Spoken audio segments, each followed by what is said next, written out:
Mengapa orang baik dan berprinsip sering tidak dihargai? Di dunia yang penuh dengan kompleksitas moral dan etika, seringkali kita mendengar cerita tentang orang-orang yang hidupnya berprinsip lurus, disiplin, dan tidak korupsi, namun justru menghadapi perlakuan yang tidak menyenangkan. Mereka dipukul secara figuratif, tidak disenangi, dan terkadang bahkan dikucilkan. Mengapa hal ini bisa terjadi? Ibarat paku yang dipukul adalah paku yang lurus karena paku yang bengkok tidak bisa dipukul. Orang yang teguh pada prinsip kebaikan seringkali menjadi target. Mengapa orang berprinsip menghadapi perlakuan buruk? Mari kita jelajahi lebih dalam mengapa fenomena ini terjadi dan apa yang bisa dilakukan jika Anda menemukan diri Anda dalam situasi ini. Cermin bagi ketidaksempurnaan orang lain. Ketika seseorang menjalani hidupnya dengan jujur, disiplin, dan tanpa korupsi, mereka seringkali menjadi cermin bagi orang-orang di sekitarnya. Mereka menunjukkan standar moral yang tinggi dan mengingatkan orang lain tentang ketidaksempurnaan mereka sendiri.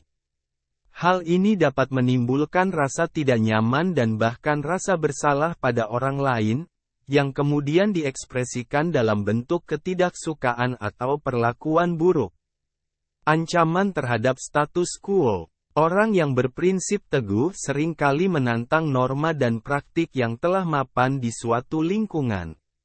Jika korupsi, ketidakdisiplinan, atau perilaku tidak etis adalah hal yang umum di lingkungan tersebut, maka kehadiran seseorang yang menolak untuk ikut dalam praktik tersebut bisa dianggap sebagai ancaman.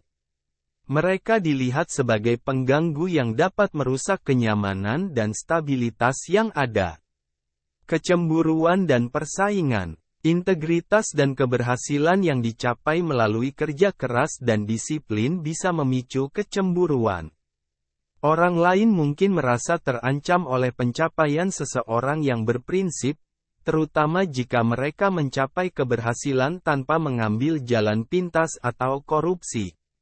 Ini bisa memicu tindakan iri hati dan usaha untuk menjatuhkan orang yang berprinsip tersebut. Apa yang harus dilakukan jika Anda mengalami ini? Evaluasi lingkungan Anda. Jika Anda menemukan diri Anda berada dalam lingkungan di mana prinsip-prinsip Anda tidak dihargai dan justru membuat Anda menjadi sasaran, mungkin saatnya untuk mengevaluasi apakah lingkungan tersebut benar-benar cocok untuk Anda. Lingkungan yang sehat adalah yang mendukung integritas, disiplin, dan etika kerja yang baik.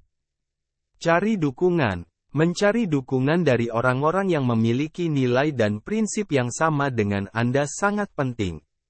Mereka bisa memberikan dukungan moral dan mungkin bahkan membantu Anda mencari jalan keluar dari situasi yang sulit. Dukungan dari teman, keluarga, atau rekan kerja yang sejalan dengan nilai-nilai Anda bisa sangat berharga. Tetap teguh pada prinsip Anda. Meskipun sulit, penting untuk tetap teguh pada prinsip Anda. Mengubah diri untuk menyesuaikan dengan lingkungan yang tidak etis hanya akan merusak integritas Anda sendiri. Ingatlah bahwa keteguhan hati dan komitmen pada nilai-nilai yang benar akan selalu membuahkan hasil yang positif dalam jangka panjang, meskipun tidak selalu segera terlihat. Pertimbangkan untuk berubah. Jika evaluasi Anda menunjukkan bahwa lingkungan tersebut tidak akan berubah dan terus merugikan Anda, mungkin saatnya untuk mempertimbangkan perubahan yang lebih besar, seperti mencari pekerjaan atau lingkungan baru yang lebih sesuai dengan nilai-nilai Anda. Lingkungan yang mendukung dan menghargai integritas adalah tempat di mana Anda bisa tumbuh dan mencapai potensi penuh Anda. Kesimpulan, memilih lingkungan yang mendukung integritas. Fenomena di mana orang baik dan berprinsip seringkali diperlakukan tidak adil memang ada dan merupakan refleksi dari ketidaksempurnaan masyarakat kita. Namun, hal ini tidak berarti bahwa kita harus mengorbankan nilai-nilai kita. Memilih untuk tetap teguh pada prinsip, mencari dukungan, dan jika perlu, Berpindah ke lingkungan yang lebih mendukung adalah langkah-langkah yang dapat kita ambil untuk memastikan bahwa kita hidup dengan integritas dan mencapai kesuksesan yang sejati. Ibarat paku yang lurus, meski sering dipukul, namun justru paku yang luruslah yang pada akhirnya bisa memegang sesuatu dengan kuat dan stabil.